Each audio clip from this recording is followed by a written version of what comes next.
Emily Turner, Sophie Miller, Mia Henderson, and Clara Jennings vanished in broad daylight one by one, their disappearances shaking the heart of Liverpool. What seemed like ordinary afternoons turned into a citywide nightmare, as shadows moved unnoticed and danger hid in plain sight. Behind every street corner, every quiet alley, an unseen predator was orchestrating a chilling plan that would leave the city questioning, who was truly safe? Liverpool had always been a city of contrasts. Its bustling streets were lined with historic buildings, busy markets, and quiet alleyways that held centuries of stories. On one seemingly ordinary Saturday morning, life in the city followed its usual rhythm. Families strolled along the waterfront, teenagers gathered in parks, and commuters hurried to catch the early trains. No one suspected that the ordinary day would soon become the start of a nightmare. It began with the disappearance of 16-year-old Emily Turner. She had been walking home from a friend's house in the city centre, carrying her school bag and humming a tune. One moment she was there, moving confidently through the crowd, and the next she was gone. Her phone lay on the sidewalk, its screen cracked but otherwise undisturbed. Passers-by noticed it and called the police, but there was no trace of her nearby. It was as if she had simply vanished into thin air. Hours later, another girl, 14-year-old Sophie Miller, disappeared under similarly baffling circumstances. She had been heading to a weekend art class along a busy street. Witnesses reported seeing her smile at a stranger and then vanish into a small side lane. Police initially treated the incidents as isolated, but the eerie similarities could not be ignored. Both girls had vanished in broad daylight in crowded areas without any struggle or warning. The city felt an unusual tension as word spread quickly through social media and news channels. Parents held their children closer, schools tightened security, and local authorities urged vigilance. Detectives began retracing the girls' last known movements. Emily had taken a familiar route past a waterfront path that many locals avoided due to its isolation. Sophie had been seen near the same area, though coming from the opposite direction. The waterfront, usually quiet and peaceful, suddenly became the focus of intense scrutiny. Forensics teams combed every inch of the path, looking for footprints, discarded items, or any clue that could hint at what had happened. Investigators noted small but strange details, a faint metallic smell in the air near the path, scuff marks on some of the benches, and an unsettling sense that someone had been watching the girls long before they disappeared. The city's media amplified the fear. Television channels ran live updates, while online forums speculated about possible abductions. Fear spread not only among parents, but also among teenagers, who began avoiding streets they had walked 100 times without concern. The idea that someone could take a girl in broad daylight, without anyone noticing, felt like a violation of the city's very safety. By evening, Liverpool had transformed. Ordinary streets seemed sinister and quiet neighborhoods were watched with suspicion. The disappearances were no longer just incidents, they were warnings, a glimpse into something hidden beneath the city's everyday life. The mystery had only just begun, but already it was clear that these were not random events. A shadow had fallen over Liverpool, and the city's residents were left wondering who would be next, and whether anyone was truly safe even in daylight. The morning after the first disappearances, Liverpool's waterfront was eerily silent. Police cordoned off the area, but residents still gathered at the edges whispering about the strange events. Investigators moved methodically, retracing the girls' last known steps with meticulous care. The sun reflected off the river, almost mocking the tension in the air, as if the city itself were holding its breath. A small crowd noticed a backpack lying on the cobbled pathway near the docks. It was Emily's. The bag was partially open, its contents scattered, a notebook, a water bottle, and a torn bus ticket with faint smudges of dirt. Detectives examined it carefully, noting the details that most people would overlook. The ticket had a stamp from a route that led toward an abandoned ferry warehouse at the far end of the waterfront. It was a place few visited, with rusted gates and broken windows, long since abandoned but still standing as a silent relic of Liverpool's industrial past. Forensic experts traced a faint shoe print near the backpack. It was small but distinctive, pressed into the worn cobblestones as though someone had stopped briefly before moving on. Investigators photographed it from every angle, comparing it with records, but found no match. CCTV cameras along the waterfront were reviewed repeatedly. One clip showed a shadowy figure moving behind Emily before she disappeared. The image was grainy and unclear, but the posture of the figure suggested purpose, not accident. The stranger moved as though familiar with the path, guiding the girls into places no one else seemed to notice. Detectives scoured the abandoned ferry warehouse. The smell of rust and decay filled the air. The interior was empty, save for old crates and the faint echo of dripping water. Yet there was something unsettling about the space. Tiny scratches on the walls, almost imperceptible, suggested that someone had been there recently. A metallic tang hung in the air, faint but sharp like iron in water. Officers noted the strange pattern and mapped every mark carefully. There was no evidence of forced entry and no signs of a struggle. It was as though the girls had simply stepped into the warehouse and disappeared. Investigators began considering the waterfront itself.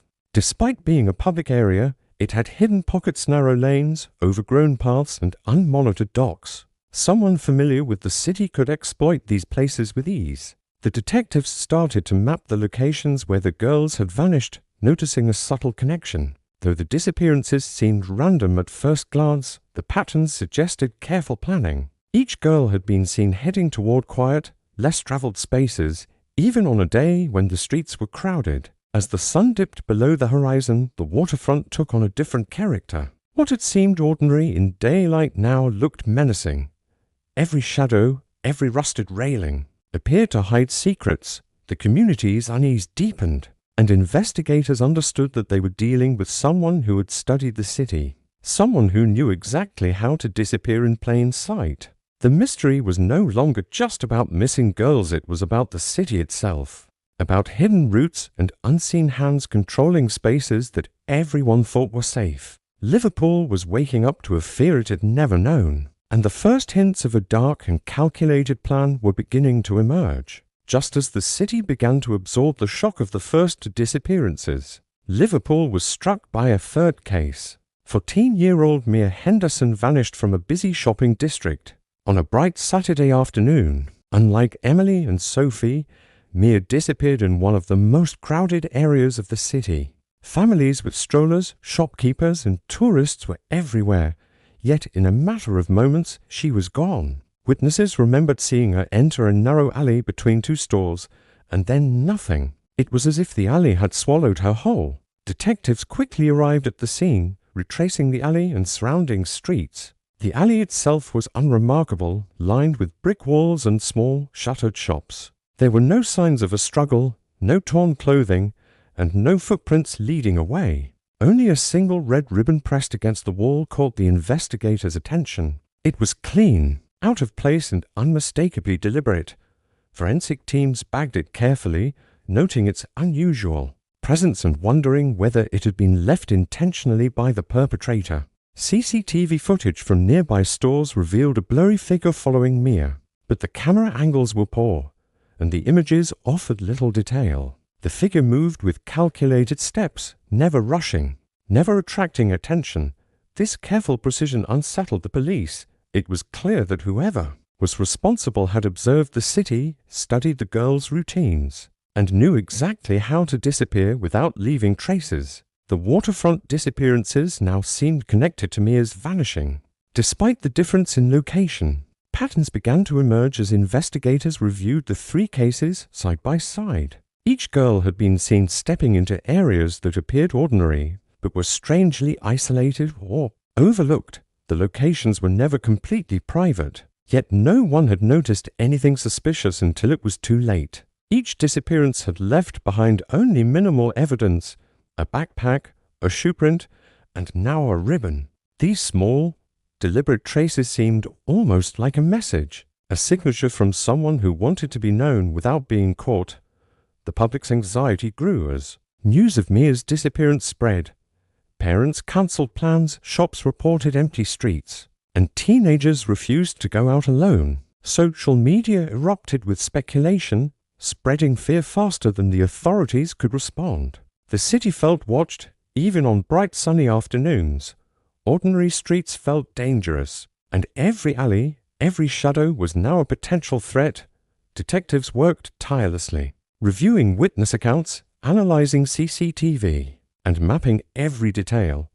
They began to suspect that these were not random events or opportunistic crimes. The similarities in timing, method, and location suggested careful planning, as if someone had studied Liverpool like a puzzle. Every step the girls had taken had been anticipated. Every public area had been chosen with intent. As night fell over the city, Liverpool seemed to shrink under the weight of fear. The third disappearance confirmed the worst fears. The danger was not isolated. It was growing, and no one could predict where it might strike next. The red ribbon became a symbol of uncertainty and menace, a warning that even in crowded ordinary places, something dark was lurking just out of sight. As Liverpool struggled to process 3 terrifying disappearances in just a few days, an unexpected breakthrough came from a most unlikely source. A retired police officer contacted the department with a chilling revelation. He had worked on a similar case 15 years earlier, involving a series of missing girls who had vanished without a trace. The case had been abruptly closed when the disappearances stopped, leaving unanswered questions and a trail of frustration. Now, the new incidents mirrored the old ones in a way that was impossible to ignore. Investigators began revisiting archived files, searching for any detail that might connect the past to the present. The old files revealed striking similarities. Each missing girl had disappeared in broad daylight, often in areas crowded with people who claimed to see nothing unusual. In several cases, small items had been left behind ribbons, pieces of clothing or notebooks bearing no fingerprints or obvious clues. The red ribbon found at Mia's disappearance now seemed to echo the same signature left behind in the earlier cases. Detectives realized that they were likely dealing with the same person, or the same type of method that had plagued the city over a decade ago. The thought sent shivers through the team. Someone had returned after years of silence, and they were striking again with precision and confidence. Investigators began to analyze the geography of the old disappearances, mapping out the last known locations of each girl from the archived cases. A pattern began to emerge. The paths the girls had taken often led to secluded spots in the city-quiet alleyways, abandoned buildings, or overlooked parks. When this was compared to the recent disappearances, the pattern was eerily consistent. It suggested not only planning, but also a deep familiarity with Liverpool's hidden spaces. Someone had studied the city for years, learning where people could go unnoticed even in broad daylight. The revelation raised more questions than it answered. Why had the previous disappearances stopped for so many years? Was the same person responsible for both the past and present cases? And if so, where had they been all this time? Detectives speculated that the perpetrator might have been refining their method, waiting for the right moment to strike again. The thought that a person could orchestrate such crimes over decades without detection was both terrifying and humbling for the investigative team. Public fear intensified as news of the possible historical connection spread. Citizens were forced to reconsider their assumptions about safety, even in familiar streets. Parents kept children close, local authorities increased patrols, and the city's sense of normalcy began to crumble. Social media discussions drew comparisons between the past and present cases, amplifying the unease. Liverpool was no longer just a city of ordinary daily life. It had become a landscape of hidden threats, and long-forgotten dangers resurfacing. By evening, detectives were deep into cross-referencing the old and new cases, analyzing photographs, maps, and timelines. Every detail, no matter how minor, was scrutinized. The discovery that history might be repeating itself added a new layer of urgency.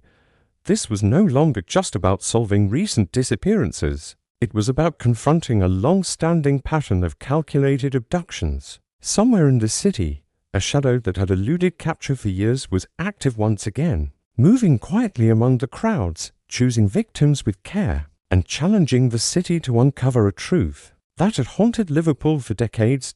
As the investigation deepened, detectives turned to digital forensics in hopes of finding a breakthrough. The first 3 disappearances had left little physical evidence, but the team suspected that the girls' online activity might hold crucial clues. Every detail of modern life leaves a trace, and investigators began sifting through phone records, social media accounts, and internet searches. Patterns emerged almost immediately. Each girl had recently interacted with a seemingly ordinary local volunteer group. The organization advertised part-time community work for teenagers painting murals, cleaning parks, and assisting elderly residents. On the surface, it appeared safe and legitimate.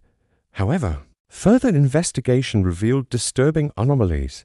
The website existed anonymously, registered on foreign servers, and displayed no physical office or contact information. Emails sent to the group bounced back, and phone numbers linked to the organization traced to unregistered prepaid devices. Every attempt to locate a responsible adult ended in dead ends. It became clear that this volunteer group was a facade, a law designed to gain the girls' trust and direct them toward specific locations without raising suspicion. Detectives grew increasingly certain that the disappearances were premeditated, executed with careful manipulation rather than random violence. Digital evidence also suggested meticulous planning. Each girl had been encouraged to visit isolated areas under the pretense of volunteering tasks. Emily's last check-in, for example, had been near the waterfront, while Sophie had been guided toward a quiet park path. Mia's disappearance coincided with an urgent message from the group, directing her to a shopping district alley. Investigators began mapping the digital instructions against the locations of the disappearances, revealing a chilling pattern.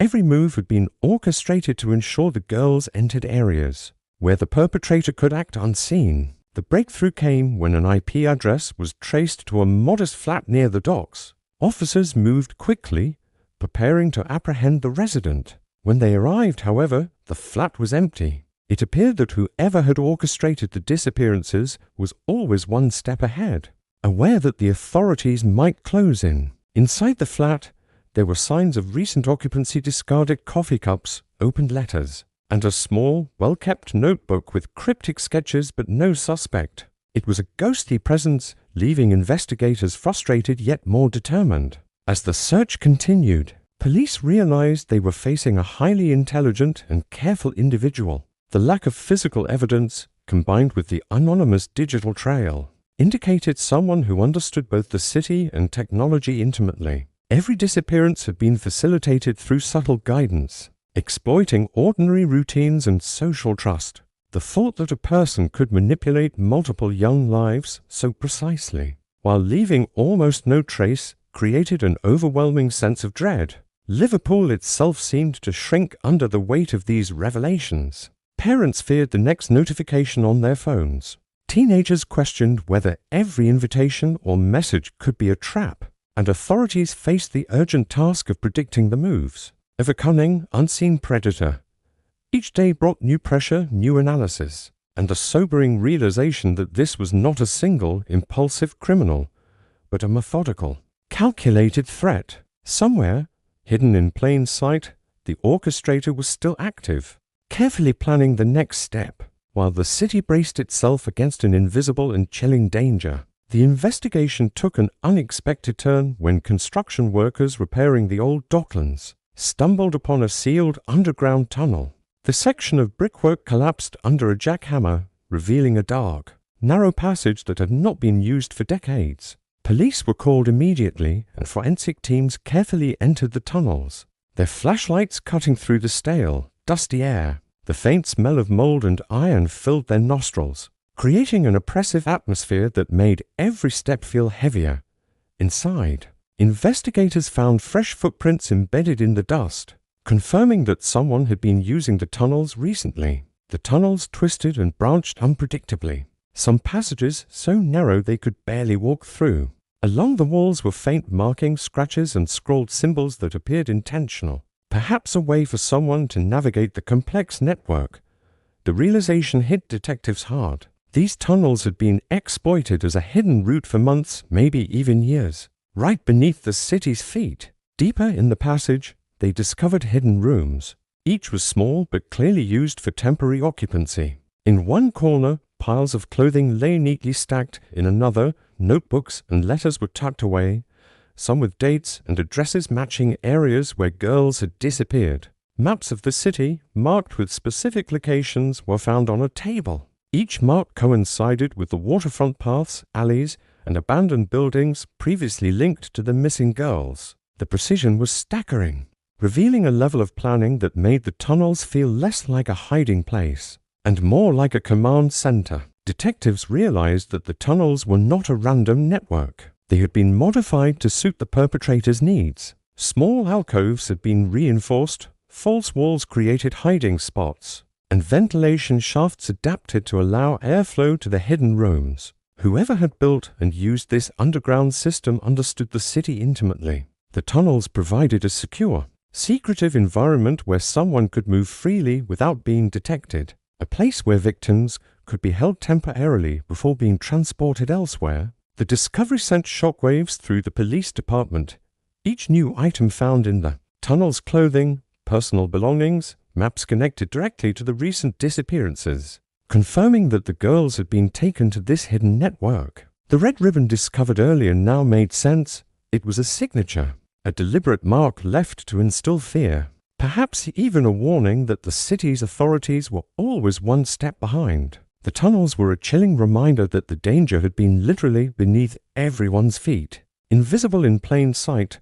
As officers explored further, the complexity of the system became apparent. Some passages led to dead ends, others twisted unexpectedly, forcing investigators to map every turn meticulously. The tunnels seemed to stretch farther than anyone had imagined, creating the possibility that more victims could be hidden within or moved through the labyrinth. Liverpool's hidden underworld was no longer just a legend, it was tangible, dark, and deadly. The city above went on with its daily life, unaware that beneath the streets, a sinister plan had been quietly unfolding, and a clock was ticking for the detectives racing to uncover its full extent. Just when Liverpool thought it could begin to breathe again, a fourth incident brought the city back to the edge of panic. A 14-year-old girl named Clara Jennings narrowly escaped an abduction. She had been walking home from a local library, carrying a stack of books, when she sensed someone following her through the quiet streets near the Docklands.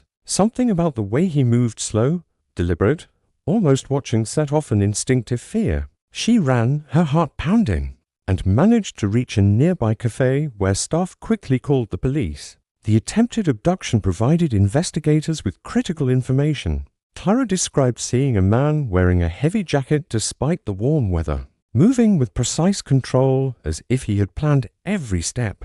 CCTV cameras from surrounding streets captured his image, blurry but recognizable in posture and gait. Unlike the previous disappearances, this time there was a witness who would survive the encounter, and the detectives knew they finally had a lead on the perpetrator. Using Clara's description and the CCTV footage, police traced the man to a tunnel access point near the waterfront. The tunnels had already been mapped, but the man's familiarity with them became immediately clear. He moved quickly and confidently, navigating corridors and passages that most officers had only just begun to explore. The detectives realized that the tunnels were not only a hiding place, but also a carefully designed network for moving victims undetected. Every turn and dead end had been memorized, giving the suspect a terrifying advantage. Inside the tunnels, investigators found the first tangible evidence of the victim's condition. In a small, dimly lit room, they discovered Emily, Sophie, and Mia. The girls were weak, scared, and disoriented but alive. The room had been carefully prepared, blankets for warmth, food and water for sustenance, but also secured in such a way that escape would have been nearly impossible without assistance. The meticulousness of the setup underscored the cold, calculated nature of the perpetrator. The man was cornered in a nearby passage by a coordinated team of officers. As they approached, he attempted to flee deeper into the tunnels, but the labyrinth that had once given him an advantage now worked against him. Police used strategic positioning to block exits, and after a tense pursuit, he was apprehended without further harm to the victims. His calm demeanor throughout the arrest unsettled the detectives, revealing a chilling confidence that he had always been in control. Once the girls were safely escorted out of the tunnels, paramedics assessed them. Their families arrived in relief and disbelief, overwhelmed by emotion at seeing their daughters alive.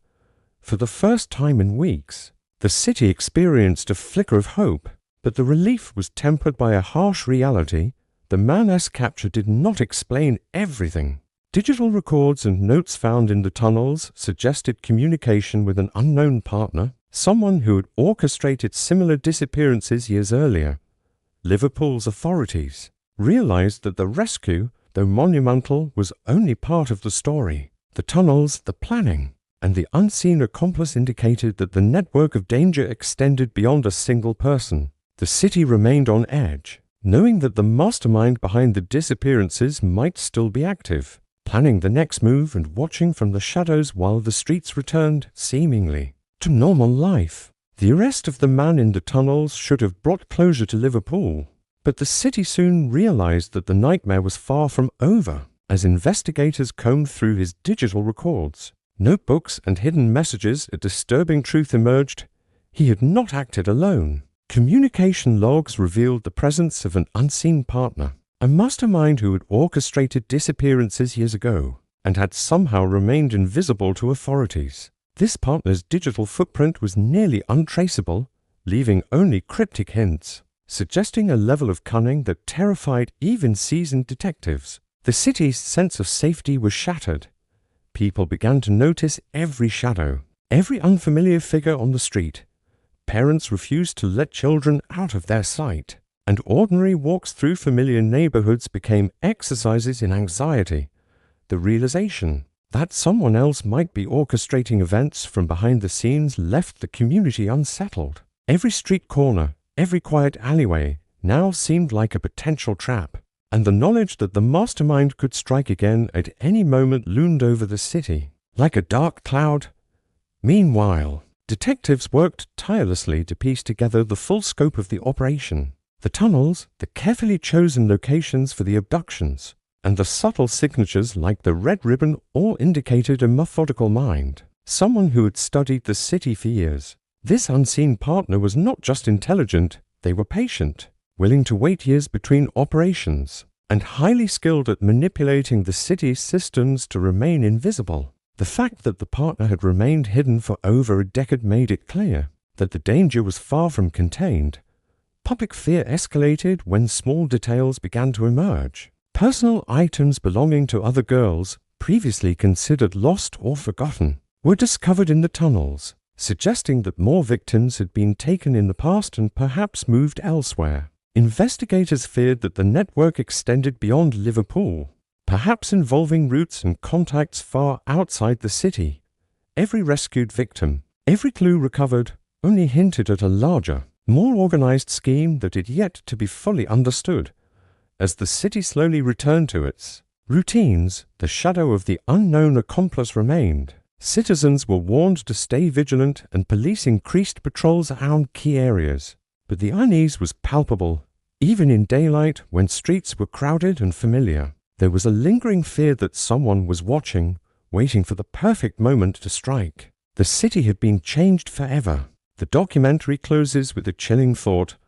While the arrested man was behind bars, the true architect of fear had vanished without a trace. There was no warning, no indication of identity, and no clear motive beyond the carefully executed abductions. Liverpool had survived the terror of the tunnels, but the mastermind's presence loomed, a reminder that even in a bustling, modern city, danger could remain unseen. The story of the disappeared girls became a permanent scar on Liverpool's memory, a haunting example of how calculated evil can hide in plain sight, leaving a city forever wary. Even in daylight,